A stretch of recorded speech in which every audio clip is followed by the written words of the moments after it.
নজর রাখবো পরবর্তী সংবাদে। ভোট প্রচারে সাড়া ফেলেছেন মুখ্যমন্ত্রী মানিক সাহা, যদিও বাদ যাচ্ছেন না অন্যান্য বিজেপি নেতারা। সেই জায়গায় দাঁড়িয়ে পূর্ব আসনে এবার শাসক জোটের প্রার্থীর সমর্থনে মুখ্যমন্ত্রীর ভোট প্রচার। আজ রামচন্দ্রঘাট বিধানসভার বাইজলবাড়ি স্কুল মাঠে দেখা গেল জনসমাবেশ। নির্বাচনী সমাবেশে বক্তব্য রাখলেন মুখ্যমন্ত্রী মানিক সাহা। তারই সঙ্গে আজকের এই বৈঠকে উপস্থিত ছিলেন উপমুখ্যমন্ত্রী জিষ্ণু দেববর্মন, প্রাক্তন উপমুখ্যমন্ত্রী জিষ্ণু দেববর্মন, দুই বিধায়ক সহ বিজেপি এবং তিপ্রা মাথার পক্ষ থেকে নেতৃবৃন্দরা, আইপিএফটির নেতৃত্বরা উপস্থিত ছিলেন আজকের এই নির্বাচনী জনসমাবেশকে কেন্দ্র করে। শাসক জোটের সমর্থনে প্রার্থী কৃতি সিং দেববর্মার সমর্থনে যে সভার আজকে আয়োজন করা হলো, সেই সভাতে উপস্থিত হয়ে মুখ্যমন্ত্রীর কি বক্তব্য উঠে আসছে শুনুন। আমাদের সময়ে খুন, সন্ত্রাস, নির্যাতন, নারী নির্যাতন থেকে বাদ দিয়ে কিছু অগ্নিসংযোগ, সেই জায়গা থেকে যখন 2018-তে মাননীয় প্রধানমন্ত্রীজি এই দুঃশাসন এবং কুশাসনের শাসন থেকে আমাদের মুক্তি দিল, তারপরে ডেভেলপমেন্ট, উন্নয়ন কাকে বলে সেটা আমরা দেখতে পেলাম। আমি নিশ্চিত যে আগামী দিন যেটা মাননীয় প্রধানমন্ত্রীজি বলছেন যে সবকা সাথ সবকা বিকাশ, বিশ্বাস আর প্রয়াস, সেই কাজটা হবে। ওনারা এখন কি বলছেন?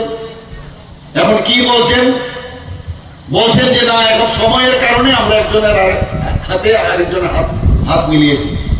Need of the hour. আগে বুর্জুয়া বলতো, সিপিএম কংগ্রেসকে বুর্জুয়া বলতো, বুর্জুয়াদের সাথে হাত মিলিয়েছে। আমার দুঃখ হয় এই কমিউনিস্টদের যিনি প্রধান, আমার ওনার প্রতি একটা আলাদা সম্মান ছিল, কিন্তু এখন কোথায় গেল? এই যে এদের ইন্ডিয়া জোট, ইন্ডিয়ার এত আর নেই, এখন ইন্ডি জোট হয়ে গেছে। এই ইন্ডি জোটের এখন বলছে যে না, আমরা এখন চিহ্ন কোথায় আমরা ভোট দেব এটা ইম্পর্টেন্ট না। এখন যেহেতু আগামী দিনে গণতন্ত্র থাকবে না, সংবিধান থাকবে না, এর জন্য আমরা একসাথে হয়েছি। বন্ধুগণ, সংবিধানের কথাই যদি আমরা বলি, আমাদের যিনি সংবিধানের প্রধান ছিলেন ডক্টর বি.আর. আম্বেদকর, উনি কোথাও বলেননি যে একই দেশে দুই বিধান, দুই প্রধান আর দুই নিশান থাকবে। তাহলে মাননীয় প্রধানমন্ত্রীজি 370 ধারা যখন বিলোপ করলো, তো উনি তো সংবিধান বাঁচিয়েছেন, কোথায় সংবিধান নষ্ট হবে?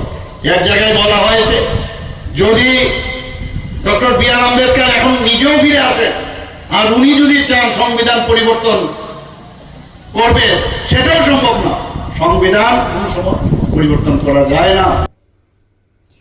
আপনারা শুনলেন মুখ্যমন্ত্রী মানিক সাহার বক্তব্য। পূর্ব আসনে কৃতি সিং দেববর্মা প্রার্থী, তার সমর্থনে এই বিশেষ প্রচার এবং ভোট প্রচারকে কেন্দ্র করে ব্যাপক সাড়া তিনি পাচ্ছেন। ভোট প্রচারে একদিকে বর্তমান সরকারের গুণগান, অন্যদিকে পূর্বতন সরকার, বিশেষ করে ইন্ডিয়া জোটের তীব্র সমালোচনা করলেন মুখ্যমন্ত্রী মানিক সাহা আজকে ভোট প্রচারে। ছোট্ট বিরতির পর ফিরবো, সঙ্গে থাকুন।